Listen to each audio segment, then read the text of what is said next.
जहाँ डाल डाल पर सोने की चिड़िया करती है बसेरा, वो भारत देश है।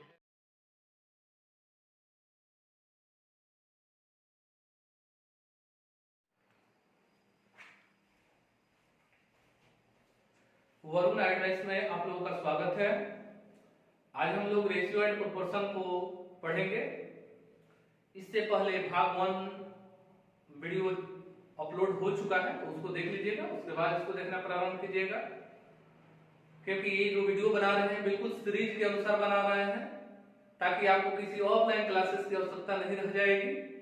इसी की पूर्ति के लिए इसको हम सिलसिलेवार ढंग से वीडियो को बना रहे हैं। वीडियो को देखिए, अच्छा लगे तो लाइक से सब्सक्राइब करते रहिए, ये एक आपकी सतत प्रक्रिया होनी चाहिए।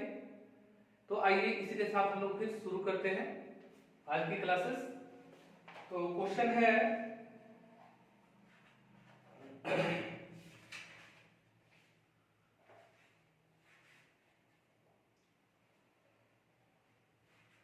क्वेश्चन ये है कि अगर आपको ऐसे लिखा जाए आंकड़ा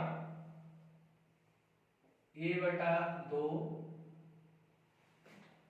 बराबर b/3 बराबर c/4, तो a अनुपात b अनुपात c ज्ञात करें, ऐसा क्वेश्चन आता है। तो इस तरह के क्वेश्चन को हम कैसे सॉर्ट आउट करते हैं, तो आइए पहले इसका हम आसान तरीका बताते हैं कि इसको बताते कैसे हैं। तो जब भी इस तरह का मामला होगा ना, तो इसका आंसर हो जाएगा 2:3:4, या आपका आंसर हो गया। अब कहिएगा कि कैसे, आपके दिमाग में आएगा कि हम नहीं मानते हैं सर, तो हम बोलेंगे कि ठीक है, ये आपका पूर्ण अधिकार है, नहीं मानिए। तो आइए हम साबित करके दिखाते हैं। जैसे साबित हम करेंगे तो वैसे ही आप कहिएगा कि हाँ बिल्कुल आप सही बोल रहे हैं। तो आइए देख लेते हैं, साबित करते हैं। आंसर हमारा आ गया 2:3:4। अब इसको हम साबित करते हैं, तो देखिए दूसरा तरीका से a/2 बराबर b/3 लिख सकते हैं। इसको एक भाग में ऐसे लिख सकते हैं b/3 बराबर c/4 लिखा जा सकता है। अब देखिए b को अगर यहां लाते हैं तो 2 को यहां ले चलेंगे, तो हम ऐसे कर लेते हैं a/b को यहां ला दिए तो 2 को कहां ले जाएंगे ऊपर, तो 2/3 हो गया। इसका क्या मतलब हुआ, a अनुपात b बराबर 2:3, a अनुपात b बराबर 2:3। यहां से देखिए अगर c को यहां लाते हैं तो 3 को हम यहां ले जाएंगे क्रॉस मल्टीप्लाई में, तो देखिए b/c तो 3/4 हो जाएगा, यानी कि b अनुपात c बराबर 3:4। ध्यान इस बात का हमेशा रखिएगा कि 2:3 लिखे या 2/3 लिखे, दोनों का मतलब सेम होता है, ठीक है। तो इससे कोई दिक्कत नहीं होनी चाहिए आप लोगों को। लिख दिए। अब हमारा ज्ञात हो गया a अनुपात b या b अनुपात c। तो जब a अनुपात b या b अनुपात c ज्ञात हो तो a b c ज्ञात करने के लिए हम क्या करते हैं, देखिए a अनुपात b बराबर 2/3 और b अनुपात c बराबर 3:4। ऊपर नीचे गुना करेंगे तो a आएगा, यहां ऊपर नीचे गुना करेंगे तो c आएगा, यहां और यहां गुना करेंगे तो b आएगा। ये इसमें का b है, ये इसमें का b है। तो आइए गुना करते हैं। 3 के 6, 3 के 9, 4 3 12। अच्छा किसी खास अंक से कटेगा क्या, तो हाँ कटेगा 3 से। 3 दूनी 6, 3 के 9, 3 चौके 12। ये हमारा क्या है, a अनुपात b अनुपात c। अच्छा आप लोग देखिए तो थोड़ा ध्यान लगाइए, तो आंसर सेम टू सेम आ रहा है। तो आप कहेंगे हाँ सर बिल्कुल आप सही बोले थे। तो चलिए आपको हम साबित करके दिखा दिए।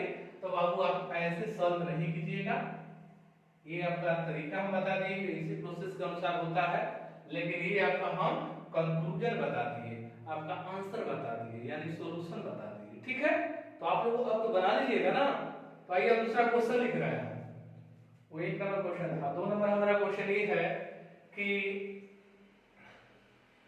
a/5 बराबर b/3 बराबर c/2 हो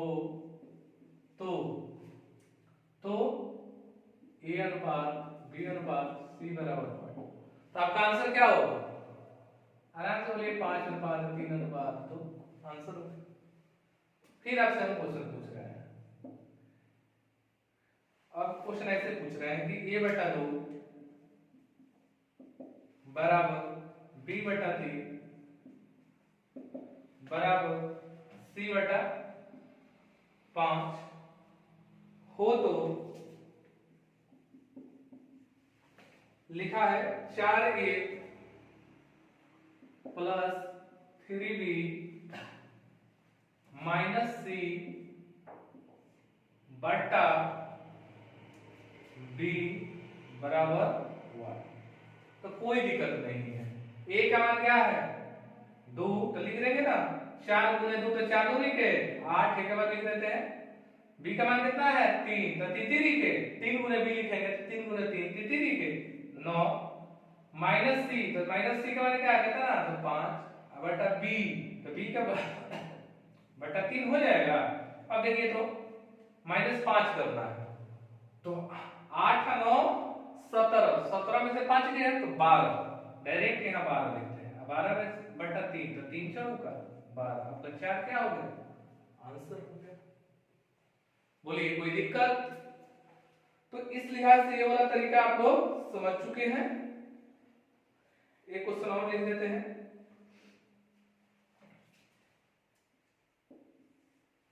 लिख रहे हैं कि यदि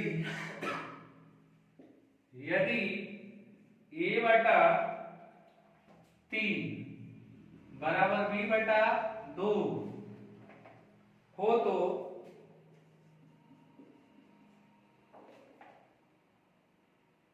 टू ए प्लस 3b बटा 2a plus 3a minus 2b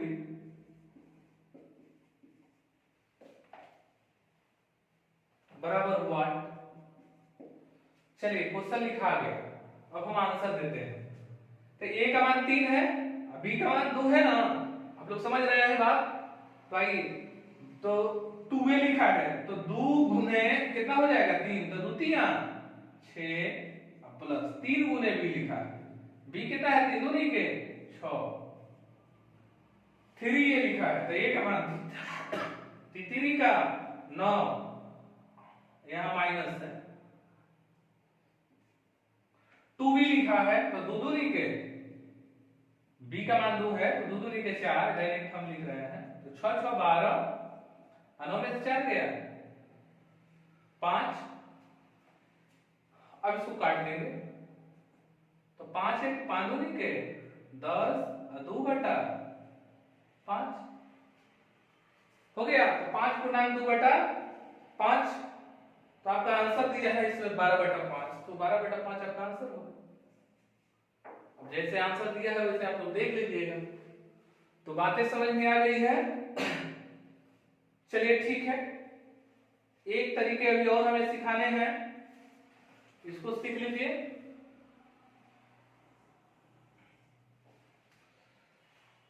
पांच नंबर क्वेश्चन के रूप में इसे लीजिए, थोड़ा सा अलग है। कभी कभी क्वेश्चन ऐसे आ जाता है 2a बराबर 3b बराबर 4c तो a अनुपात b अनुपात c बराबर 1, ऐसे क्वेश्चन आ जाया करता है। देखिए जब भी इस तरह से क्वेश्चन आए, जब भी इस तरह से क्वेश्चन आए तो आप क्या काम करेंगे? तो इसके लिए हम पहले शॉर्ट तरीका बताते हैं। a अनुपात b अनुपात c हमको निकालना है तो 2 3 4 का लघुत्तम कितना होगा? तो 2 3 4 का लघुत्तम 12, तो 2 छके 12, 3 चौके 12, 4 तिया 12, आंसर हो गया। बातें समझ में आ रही है? हम क्या किए? 2 3 4 का लघुत्तम लिए एलसीएम, तो कितना हुआ? 12, 12 में 2 12 में अब इससे भाग लगा देना है, 2 छक्के 12, 3 चौके 12, 4 तिया 12, आपका आंसर हो गया। अब आप कहिएगा कि सर हम नहीं मानते हैं, कैसे आ गया, हमको प्रूफ चाहिए। तो आइए फुल प्रूफ आपको देते हैं। अच्छा, इसको ऐसे लिख सकते हैं 2a बराबर 3b, इसको ऐसे लिख सकते हैं 3b बराबर 4c, ऐसे लिखा जा सकता है। अब चूंकि देखिए b इधर है, a इधर है, तो हम जो भी शब्द है उसको एक साइड कर लेते हैं, अंक को एक साइड कर लेते हैं। तो यहाँ b गुना में है, 3b का मतलब हुआ 3 गुने b, ठीक है। अगर अंक होता है 3 गुने 3 तो अंक में अंक को मिलाया जा सकता है, लेकिन एक अंक है या एक शब्द है तो उसको मिलाया नहीं जा सकता है, इसलिए ऐसे लिखा जाता है। तो इसका संबंध है गुना का, तो इधर आएगा तो भाग में होगा ना, तो यही ना होगा a बटा b, 3 अपना साइड में है, 2 उस साइड चेंज कर रहा है, तो क्या होगा, इधर गुना में इधर जाएगा तो क्या होगा, भाग में हो गया। इसका मतलब क्या हुआ कि a अनुपात b, a बटा b का माने a अनुपात b बराबर 3 अनुपात 2 बन गया। अब यहां देखिए वही बात लेंगे, c को इधर लाएंगे तो क्या होगा, b बटा c बराबर 4 बटा 3 हो जाएगा। अब देखिए b अनुपात c बराबर 4 अनुपात 3 हो गया। अब क्या करेंगे, a b या b c आ गया है तो आराम से निकाल लेंगे, a अनुपात b बराबर 3 अनुपात 2 और b अनुपात c बराबर 4 अनुपात 3। तो आपको बता दिए कि a अनुपात b अनुपात c ज्ञात करने के लिए क्या करते हैं, तो ऊपर ऊपर गुना करेंगे तो a का मान आएगा, a ऊपर ऊपर गुना करेंगे तो लास्ट वाला c का मान आएगा, और b के मान के लिए इसका गुना करेंगे तो कर लेंगे ना। देख लीजिए 4 तिया 12, 4 दूनी के 8 और 3 दूनी के 6। किसी खास अंक से कटेगा क्या, तो हाँ कटेगा, 2 से कटेगा, 2 छक 12, 2 चौके 8 और 2 तिया 6। देखिए तो क्या आंसर मैच कर रहा है, 6 4 3 6 रेशियो 4 रेशियो 3 6 रेशियो 4 रेशियो 3 आ गया ना। तो इसका मतलब क्या कि हमने जो बातें कही बिल्कुल सही कही। तो आप लोग इससे इस मेथड का प्रयोग नहीं कीजिएगा, वो आपको हम समझाने के लिए प्रूफ देने के लिए लिखे हैं, समझ गए ना। एक क्वेश्चन हम लिख रहे हैं, आप लोग खुद बनाइए। लिख रहे हैं कि 3z नहीं 3x 4y, उसके बाद लिख देते हैं 6z, तो x अनुपात y अनुपात z बराबर। तो आप लोग बना लीजिए 3 4 6 का लघुत्तम कितना होगा, पहले ये देखिए। तो 3 4 6 का लघुत्तम 12 हो जाएगा, ठीक है। देखिए साधारण में लघुत्तम निकालने के लिए तरीका सीखिए। हम क्या देखें 3 4 6 देखें, तो लघुत्तम निकालना है तो हम इसमें देखें कि बड़ा वाला अंक कौन है, तो 6 है। अब 6 के बाद हम एक ऐसा अंक रखेंगे उससे बड़ा या स्वयं को जो 3 से विभाजित हो जाए 4 से विभाजित हो जाए। तो 6 को अगर रखते हैं तो 3 से तो कट जाएगा, 4 से कटेगा नहीं, कटेगा। तो 6 के बाद क्या रखेंगे, उसका गुणा ही रखेंगे तभी कटेगा। तो 6 के बाद हम 12 रखें, तो 3 चौक का 12, 4 3 12, 6 तो नहीं 12 कट गया ना। इसका मतलब क्या है, लघुत्तम उसका क्या होगा 12 होगा। तो ठीक है, तो 12 बटा 3 करेंगे ना, तो 3 चौके 12, 4 तिया 12, 6 दूनी 12, आंसर हो गया 4 अनुपात 3 अनुपात 2 आपका आंसर हो गया। तो उम्मीद करते हैं आप लोग समझ गए होंगे, और इसी तरीके से आप लोग देखते रहिए, और आपको वीडियो पसंद आए, अच्छा लगे, तरीका अच्छा लगे तो लाइक शेयर सब्सक्राइब करते रहिए, मित्रों को भी शेयर करते रहिए, ठीक है। और हमारे चैनल को आप लोग आगे बढ़ाइए। और देखिए सबसे बड़ा हम चाह रहे हैं कि लाइव आगे बढ़ाएं, लेकिन समस्या ये आ रही है कि सब्सक्राइबर्स की संख्या अभी 1000 नहीं है, इस कारण से हम लाइव नहीं आ सकते हैं। एक क्योंकि एक टर्म एंड कंडीशन यूट्यूब का है, तो उतना गेन करना पड़ेगा, उसके बाद ही हम लाइव पढ़ा सकते हैं। तो जब तक उतना सब्सक्राइबर नहीं होते हैं तब तक हम लोग इस तरह से हम लोग पढ़ाई कर रहे हैं, जारी रखते हैं, ठीक है। और इसमें आप लोग सपोर्ट कीजिए, निश्चित तौर पर एक दिन आएगा जब हम लोग लाइव पढ़ेंगे, ठीक है। तो जो भी अभ्यर्थी बैंक, एसएससी, रेलवे के लिए लगे हुए हैं या अन्य परीक्षा के लिए जिसमें मैथमेटिक्स पूछा जाता है, उसके लिए तो ये बेहद अच्छी चीज है। और बीपीएससी के भी स्टूडेंट्स ध्यान देंगे, आप में भी 10 नंबर का क्वेश्चन होता है जहां percentage, profit and loss, discount और क्या बोलते हैं रेशियो एंड प्रोपोर्शन, यहां से ही क्वेश्चन 5-6 रहते हैं, ठीक है। तो आप लोग भी ध्यान देंगे। चलिए ठीक है।